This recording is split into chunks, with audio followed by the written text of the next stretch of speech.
Hello student, आज हम राष्ट्रीय आय मापन की विधि के तहत राष्ट्रीय आय और आर्थिक कल्याण के मध्य संबंध को समझेंगे।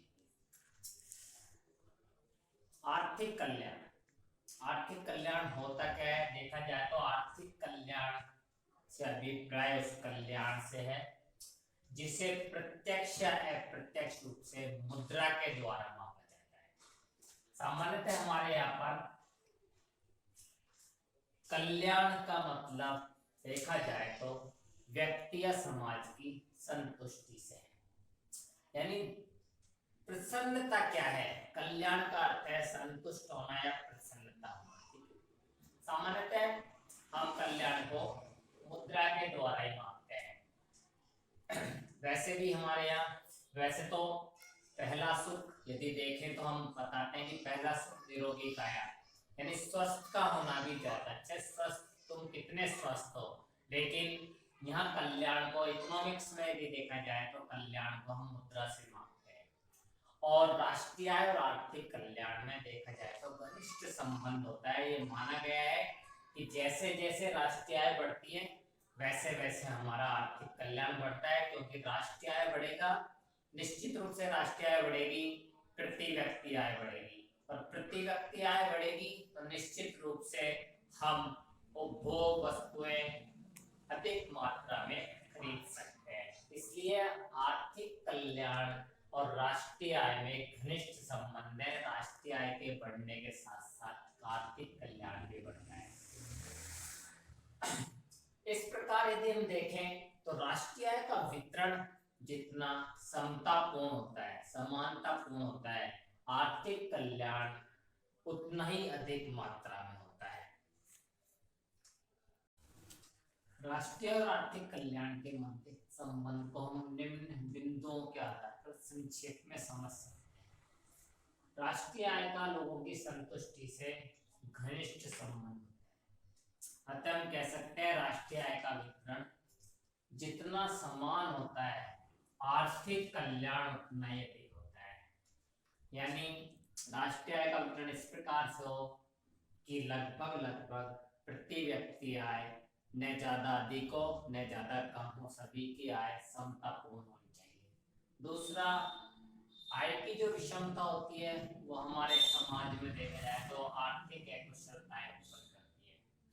अतः राष्ट्रीय आय का वितरण करते समय ध्यान रहे कि अमीर और गरीब के बीच की जो खाई है वो ज्यादा गहरी नहीं हो। यानी अमीर और गरीब के बीच की खाई को हम समाप्त कर सकें, जिससे कि प्रत्येक व्यक्ति को अच्छे अवसर मिल सके।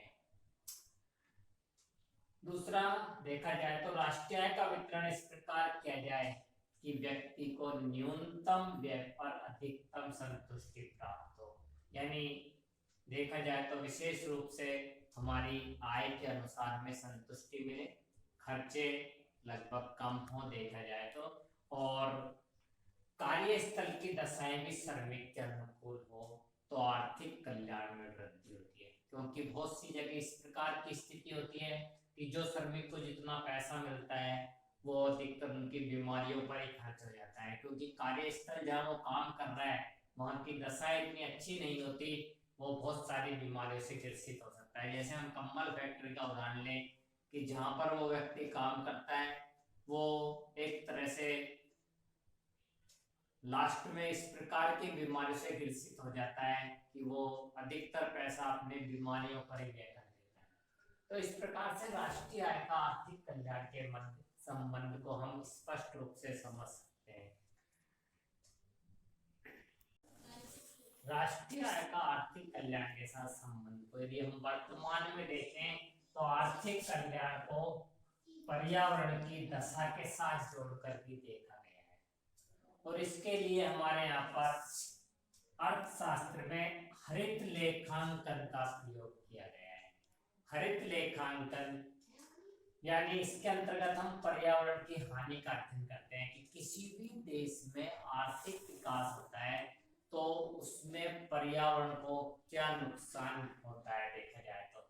अतः आर्थिक कल्याण के लिए राष्ट्रीय आय का वितरण और पर्यावरण की उत्तम दशा को अच्छा मानते हैं। यानी एक तो वितरण समतापूर्ण हो और दूसरा हम पर्यावरण को नुकसान पहुंचाए बिना आर्थिक विकास कर सके। इसके माध्यम से ही टिकाऊ विकास किया जाता है। सतत प्रयास ये है कि हम इस प्रकार से आर्थिक विकास करें जिससे कि भविष्य की पीढ़ी को ध्यान में रखते हुए हम पर्यावरण को नुकसान पहुंचाए बिना आर्थिक कल्याण कर सकें।